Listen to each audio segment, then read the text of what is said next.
Tema 7. Perkembangan teknologi. Subtema 1. Perkembangan teknologi produksi pangan. Pembelajaran 1. Lihatlah tempat tinggalku. Udaranya sejuk, tanahnya subur, dikelilingi sawah dan kebun. Tempat hewan ternak bermain dan berkumpul. Inilah tempat tinggalku, kaya hasil kebun dan sayur mayur, berlimpah susu, daging, dan telur.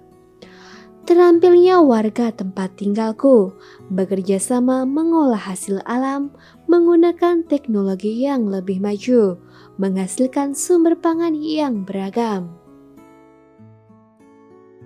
Beni, Edo, Siti, dan Dayu berkumpul di teras rumah. Ibu Dayu menyediakan roti. Roti adalah makanan yang terbuat dari tepung. Dayu dan teman-teman menikmati roti buatan Ibu Dayu. Dayu teringat sebuah lagu tentang roti. Dayu menyanyikannya di depan teman-teman. Lagu tersebut berjudul Rotiku. Coba dengarkan lagu Rotiku berikut ini.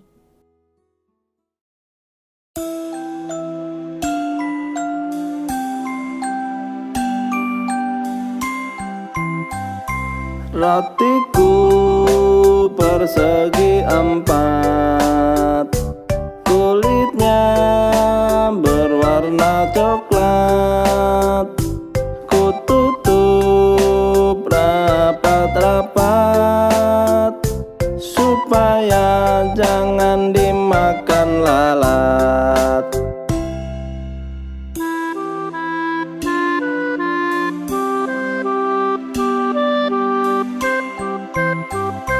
Rotiku persegi empat, kulitnya berwarna coklat. Ku tutup rapat-rapat supaya jangan dimakan lalat.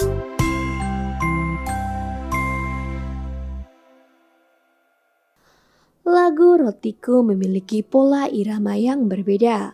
Pola irama adalah sekelompok bunyi dengan susunan tertentu. Pola irama muncul secara berulang-ulang dan teratur dalam sebuah lagu.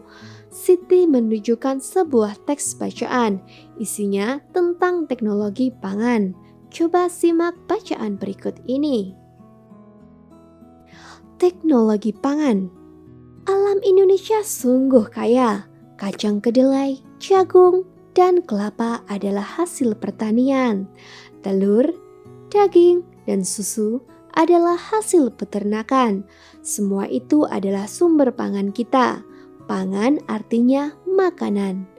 Alam Indonesia menyediakan sumber pangan kita.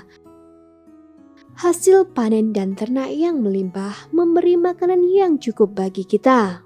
Akan tetapi, hasil pertanian dan peternakan tidak dapat bertahan lama. Makanan itu dapat membusuk. Makanan busuk harus dibuang. Hasil panen harus diolah agar tidak cepat membusuk. Mengolah hasil panen dilakukan dengan teknologi pangan. Teknologi pangan adalah penggunaan ilmu pengetahuan untuk mengolah pangan. Teknologi pangan dapat menghasilkan makanan baru. Teknologi pangan menjaga agar makanan tidak cepat membusuk. Hasil panen berlimpah dapat diolah menjadi makanan baru.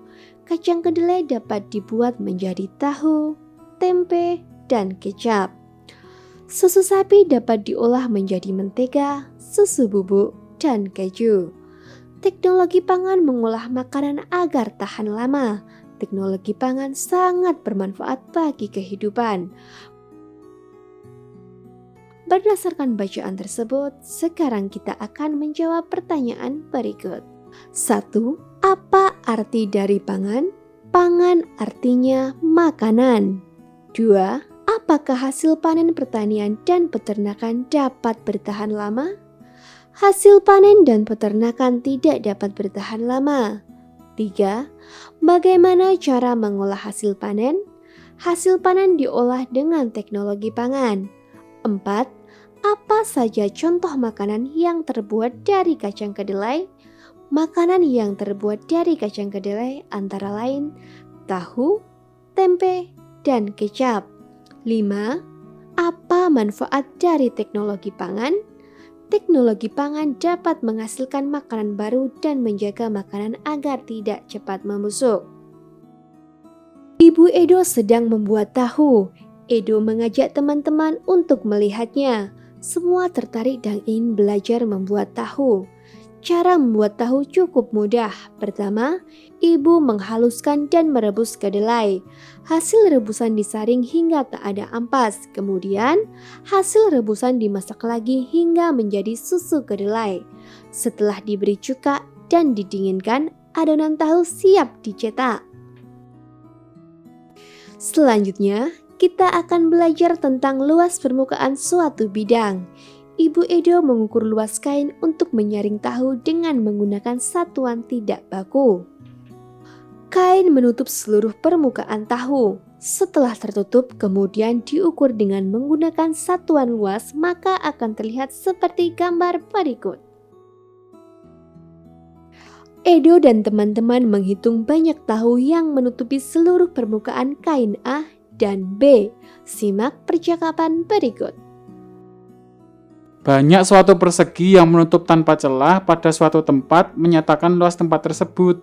Luas suatu tempat dinyatakan dengan banyak satuan persegi yang menutup tempat tersebut tanpa celah. Banyak tahu yang menutupi permukaan kain A ada 8. Permukaan kain B ditutupi oleh 16 tahu berbentuk persegi. Berapakah luas dari kain A dan kain B? Maka, luas kain A adalah 8 satuan persegi dan luas kain B adalah 16 satuan persegi. Amati gambar berikut. Sekarang, kita akan menghitung luas dari gambar tersebut. Luas bidang A adalah 7 satuan. Luas bidang B adalah 10 satuan. Luas bidang C adalah 6 satuan. Luas bidang D adalah 7 satuan. Luas yang paling kecil adalah bidang C. Luas yang paling besar adalah bidang B. Bidang A dan D pada gambar memiliki luas yang sama. Nah, dari pembelajaran ini, apakah anak-anak sudah paham dengan materi yang disampaikan? Jika mengalami kesulitan, kamu dapat menanyakan kepada orang tuamu. Tetap semangat dan rajin belajar ya!